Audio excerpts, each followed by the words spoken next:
It's time for the Longines Chronoscope, a television journal of the important issues of the hour, brought to you every Monday, Wednesday, and Friday. A presentation of the Longines Wittnauer Watch Company, maker of Longines, the world's most honored watch, and Wittnauer, distinguished companion to the world-honored Longines. Good evening, this is Frank Knight. May I introduce our co-editors for this edition of the Longines Chronoscope? Larry Lasser, CBS News correspondent, and Kenneth Crawford, National Affairs Editor of Newsweek magazine. Our very distinguished guest for this evening is Admiral Richard E. Byrd. The North Pole used to be a no-man's land, but these are the days when, by buying a ticket on a commercial airliner, you can fly across the North Pole and drink a cocktail at the same time. You know, only 60 or more years ago, about 35 years ago, our guest tonight found out whether there was any land north of the North American continent. He made that first discovery flight, and I must say that Admiral Byrd, our guest tonight, is not only our greatest living explorer, but he's been an inspiration to countless Americans. Admiral Byrd, you've been to both the North Pole and the South Pole. Is there any unexplored land left on this earth that might appeal to adventurous young Americans? Yes, there is. And not up around the North Pole, because it's getting crowded up there now, because they find out it's really usable, not only to live in, but militarily. But strangely enough, there's left in the world today an area as big as the United States that's never been seen by a human being. And that's beyond the pole, on the other side of the South Pole, from Middle America. And I think it's quite astonishing that there should be an area as big as that unexplored. This is a tremendous So challenge. there's a lot of adventure left down at the bottom of the world. Well, Admiral, do you hope to see that? I do. Well, Admiral, Yeah. would you say that since you've been to both the extremities of Earth, are these expeditions to such far-off places, are they getting easier because of modern techniques, or is danger still close at hand? Well, it's a little risky, but nothing like it used to be with the old slow planes and the small cruising radius where we had to put down bases. We replaced the dog teams, and of course that was a big improvement. But now the planes go much faster and they are safer, and they have a much bigger cruising radius. You haven't got the danger of a terribly heavy load. Admiral, an expedition to which I believe you're the advisor is now en route. What is that expedition doing? Well, that's the icebreaker Atka, and it's a reconnaissance expedition. It's going down to the South Pole area to make certain observations and to look for some bases. They will be back in April, and they will report back, and upon the information we get from that undertaking, we will base the bigger expedition that's to follow. Is that very definitely planned, or is that... That is being planned right now. So I'm willing to say to you that there will be a number of expeditions that will follow, I think, year after year, at the bottom of the world, because the government has really become interested. Well, Admiral Byrd, I can understand, I think everybody can, the interest in the North Pole because it's so near our greatest challenger, Soviet Russia. But why this interest in the bottom of the world? Nobody living down there, is there? No, it's pretty cold. There's only one permanent resident, that's the emperor penguin. The little ones live further north. I tell you one reason they're interested. It's by far the most valuable, important place left in the world for science. That's why the scientific groups all over the nation are really interested. But more important than that, it has to do with the future of the nation, those to come after us, or even during your lifetime, because it happens to be an untouched reservoir of natural resources. And you know, as the world shrinks with an ever-increasing acceleration, far-flung places, once useless, like we thought the North Pole was, and no man's land, become very useful. The bottom of the world will be important, not only to us, but to our allies. I was going to ask you, does it have military importance? It has some, and as the world shrinks, it will continue to shrink with an ever-increasing acceleration. thus bringing these places closer. And in the future, I can see a time when it will be very, very important strategically. Well, has the development of air power increased the strategic importance of places like the very much Parma so. Peninsula, was it? Very much so. Even now, if anything happened and we lost the Panama Canal, we would have to control the islands just north of Antarctica, which are part of Antarctica, and between there and Cape Horn. I've heard it said that there are 7 continents in the world, and one of them has never been seen by a woman, and that's Antarctica. Is that actually true? Well, if the Palma Peninsula is an island, as far as I know, that's true. No woman's ever stepped foot upon the Antarctic continent, and it's the most peaceful place in the world. Well, I'm sure that won't last very long. I understand that now that you're working with the Arnold Bread Company in charge of frozen foods. Now, is there any future for frozen foods down these frozen extremities? Well, I think the human race can be helped by that. This was thought out by Dean Arnold, who's, in my opinion, a great humanitarian. He learned that we went down there after 4 or 5 years and finished a meal that we had left there on the table when we had evacuated Little America. Everything was perfect, including the bread. So he got the idea of this frozen bread, and already he sent some to Europe, and it worked very well over there for some of the starving people. So you can store it down to the Antarctic, and against the lean years, and you wouldn't have any people in the world really starving if you did that. Yes, in the event of an atomic war. You'd stay there forever. Admiral, you speak of the resources of Antarctica. What are they? What are the natural resources there? Well, we've found enough of coal within 180 miles of the South Pole in a great ridge of mountains. It's not covered with snow, enough to supply the whole world for quite a while. Well, that's the coal. Now, there's evidence of many other minerals. We are pretty sure there's oil. Now, that coal shows the bottom of the world. Now, by far the coldest spot in the world. Where that coal is gets 100 below zero in the winter. Well, it was once tropical. So we think there's oil there, and there's evidence, probably uranium there. Is it any secret? Is there uranium there? That would be the only thing that would be practical to actually go after, I suppose. Everything else would be economically unfeasible, wouldn't it? Well, as we recklessly expend our resources, the time will come when we'll have to go after that stuff down there. Well, you know, I avoided what you said about uranium. I'm not sure about that. I don't want to have the world fighting over the Antarctic. And Robert, is there a competition among other nations to try to get information about Antarctica and possibly to secure some of these resources? Well, yes. There are now 7 nations very much interested. Russia is interested tremendously.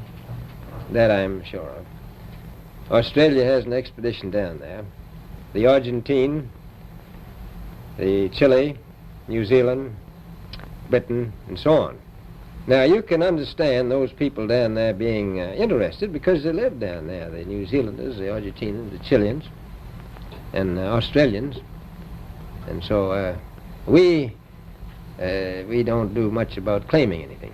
Admiral, you make this sound a little crowded. Are there that many expeditions now there or en route there? Well, you know, as I said, it's the most peaceful place in the world, but I don't think it will be for long because of this intense interest on the part of other nations and this nation. Well, Admiral Byrd, are private expeditions a thing of the past? Is expedition and exploration, making expedition and exploration now purely a government function because of the tremendous cost No, I and don't think organization? so. I think down south it may be more or less a thing of the past, but not other expeditions that go there. A lot of them go north now. This latest expedition now on the way is a government expedition, I take it. Yes, that's the government. Admiral, may I ask you, is there a great difference between the top of the world and the bottom of the world? There is. Now, the North Pole is the center of an ocean 10,000 feet deep. The South Pole, the center of a plateau, 10,000 feet high. The North Polar Sea is surrounded by continents that are slightly frozen. The Antarctic continent is surrounded by a belt of ice frozen seas are at least 1,200 miles thick. Now, the south is a plateau. It gets, in some places, 14,000 feet up. I've been over areas about 13,000, and it's a little bit chilly up there. So there's that big difference between the top and bottom of the world. The north really isn't very cold up there on the Arctic Ocean. Not compared to the south. Admiral Byrd, we often hear it said that our young Americans now aren't as hardy as their forefathers. Do you think that Americans do measure up to the standards, the physical standards and morale standards of the past? I do. I don't believe that. I think they're just as hardy. Well, what would you say was the most valuable factor on an expedition? Is it morale, or physical courage, or is it sheer equipment? Well, I've always thought that loyalty was by far the most important trait. The British told me that when I first went down in 28, that I couldn't possibly get through the winter night without a mutiny if I took more than 20 men. But to serve science, I had to take 42 men. And then I took 56 the next time, and so on. And I did find that loyalty was the most important thing during the winter night when it's very hard on your nerves. I think that's best trait. Well, that's a very valuable characteristic at any time. Well, thank you very much, Admiral Byrd. It's been a great pleasure to have you here tonight. It's a pleasure to be with you. Yeah. The opinions expressed on the Longines Chronoscope were those of the speakers. The editorial board for this edition of the Longines Chronoscope was Larry Lusser and Kenneth Crawford. Our distinguished guest was Admiral Richard E. Byrd.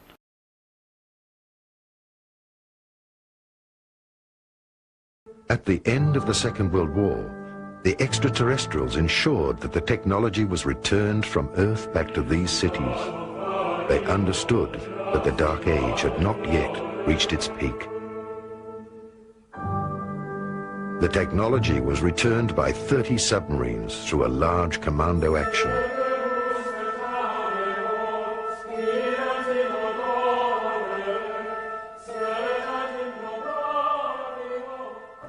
Okay, let's pick up the scenario. We were originally talking about the spiriting out of the two spacecraft out of Berlin before the Allies arrived. We said that they were put aboard two submarines. They spent 6 months at sea, and they finally landed in Argentina. Now, from that point, they were taken into Antarctica, into a section of Antarctica called Queen's Maud's Land. And there they disappeared, and they were not heard of for some time. Now, intelligence sources, and of course I was in the intelligence business at that time with the agency, reports indicated that they were in there and they were operative once again. Now, there was a major concern by world powers to go in and capture the technology and the two spacecraft which they knew were in Antarctica. And the intelligence reports indicated that one known as Admiral Byrd was to be recommissioned, and he was to be sent in there to retrieve the two saucers and also the technology and personnel associated with it. Later reports indicated that Admiral Byrd was given 8 months and unlimited funding to go in and pull this thing successfully off. But we also know that within 8 weeks he was totally defeated. Now, the supposition at that point was that there was an advanced civilization and technology, most probably alien. There were with the Third Reich and the SS who was in Antarctica, and that those great and developed technologies were used to defeat Admiral Byrd. And of course, as it turns out, even to date, they're still there. We never did successfully get them. The stories that I have uncovered about the inner Earth is that very early on in the history of the Third Reich, the Nazi elite, and especially Hitler, were trying to establish contact with a civilization living in the inner Earth, which was considered an Aryan civilization of a lot more advanced nature than their brothers, lost brothers living on the surface of the planet. The Thule Society carries the name of the former capital of that civilization, someplace around present-day Greenland, before the previous polar shifts and before Greenland became under ice.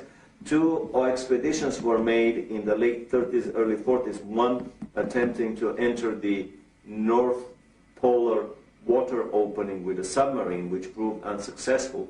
A second attempt was made to enter the land opening on the South Pole with an anti-gravity cigar-shaped device, basically a small prototype probably of the giant Andromeda space station that was developed later on by the SS, and it proved successful. The most interesting story is the one that I heard by an American living in Florida who claims to have spent 2 months in the city of New Berlin. This is a city that was developed into the inner earth, and a part of the Germans from the South Polar colony were admitted by the inner earthlings and were allowed to build that city there. Very strict admission procedures, no previous SS members, no previous concentration camp guards and so on were admitted. The rumor is that the present-day city of New Berlin is about 2 million people of population, that they have built there most of the buildings that Hitler's personal architect, Speer, was planning to build. They're traveling on Icelandic passports. They are basically the new master race that is probably planned by the Illuminati to repopulate the planet. And there is even a rumor that there is a New Berlin embassy in Washington on an unmarked floor of a high-rise building. You probably punch a code on the elevator buttons, and when the elevator stops on that floor and the doors open, you see the sign of New Berlin in the lobby. The kids of the New Berliners study in major institutions around the globe, Harvard, Oxford, Cambridge, Yale, and basically it is not a Nazi colony that is established in the hollow earth as an enemy of the present-day American and English Illuminati secret government. On the contrary, it is just basically the other side of the same coin. Some would even coin the new word, the Illuminati presence on the planet, that basically the World War II Nazis and the present-day Illuminatis in America are nothing more than the two sides of the same Illuminati coin. So basically, this is a colony, a presence in the hollow earth that has been established with a shoulder-to-shoulder cooperation of the Russians and Americans, organized, orchestrated, and performed through the quiet cooperation of the Illuminati government. After World War II, a military expedition under Admiral Byrd tried to recover the vanished technology. The extraterrestrials let him enter the inner Earth to the Golden City. They delivered a request message for disarmament to the government of the United States. Admiral Byrd had to remain silent until his death, but after he died, his nephew published his diary. In my work with South African, Brazilian, and American geologists at the South Pole, it is clear that under the structures of ice, there are many layers of civilization, suggesting at one earlier point of time when the conditions of the South Pole were different. Clearly, there was some type of civilization there. The evidences of huge dinosaur intelligence suggest that this was one of the possible places for the Garden of Eden. This, of course, is assuming that the shell of the Earth had a different north and south magnetic pole. And with the shifting of the pole, this region became suddenly very, very frigid. And thus, we do not see any evidences on the surface of these so-called earlier conditions of intelligence. However, I believe with the further exploration of the documents that both Admiral Byrd brought to the attention of the world after World War II, and the Brazilian Navy uncovered in 1961 with its subpole expedition, that extraterrestrial intelligence is also operated out of the area of the South Pole. And in that sense, the South Pole is a connecting point with other civilizations, possible extrasolar gardens of paradise.